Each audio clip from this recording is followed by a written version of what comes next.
ladies and gentlemen, welcome to Musical People and Journeys, a new rock album review show. Well, as you see, welcome to my wonderful panel, my decimated panel, thanks to illness and holidays. Normally 6 of us, but it's just me, Trish, and Paul today. Though Cully, Dicker, and Dave have all voted. Dave may join us. He might be able to jump in at some point.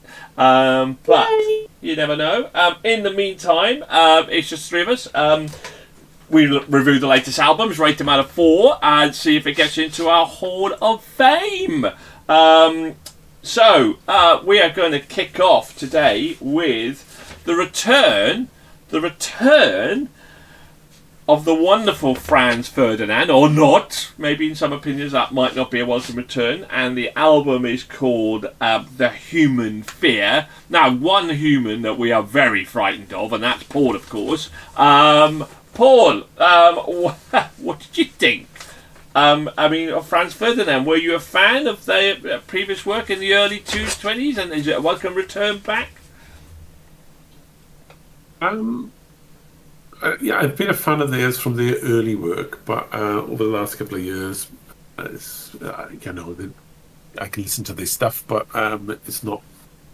I don't find them essential listening. And look, they've been around for a decade or two now, and this Scottish outfit could have been called a rock outfit with a punkish exhilaration years ago. Now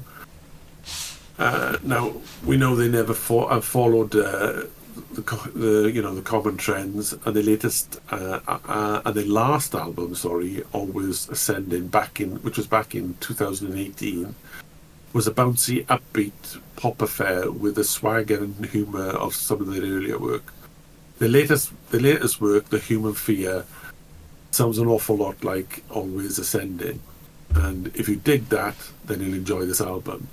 If you're hoping for some classic Franz Ferdinand with a rockier tone and bite, you'd better dig much further back into their back catalogue.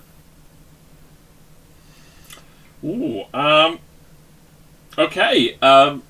Trish, what do you think? Franz Ferdinand are known for their catchy sing-along songs, both upbeat and ballads.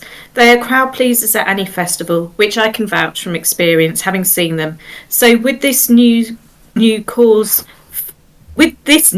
Cause Fear, or would they deliver as in the past?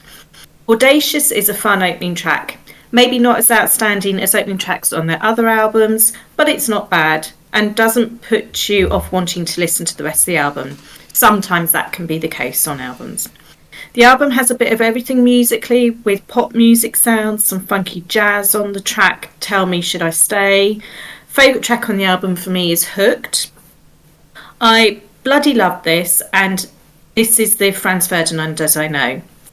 As a whole album, it does what it says on the tin. Franz Ferdinand sticking to what they know in their own distinctive sound, not detracting from that, and delivering their fans a pleasure of an album with some most definitely festival playing tracks to get the crowd going. In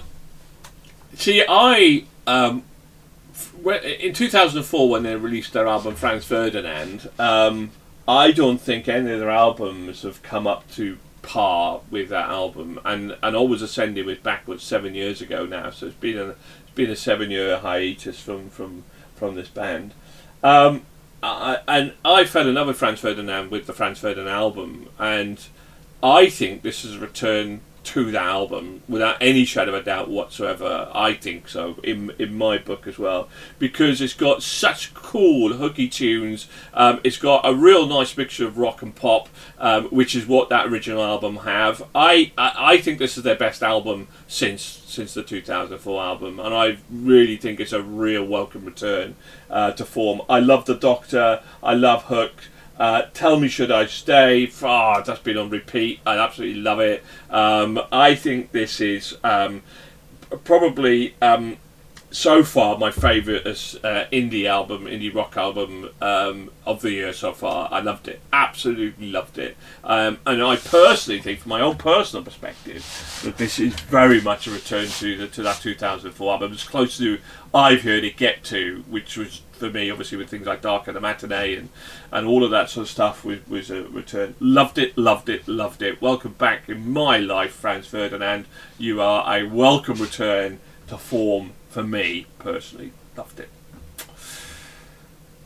There we go. Well, I mean, we all hear different things. You can scowl at me, Paul. You can look at me like I'm some heathen, but it is what it is. Right.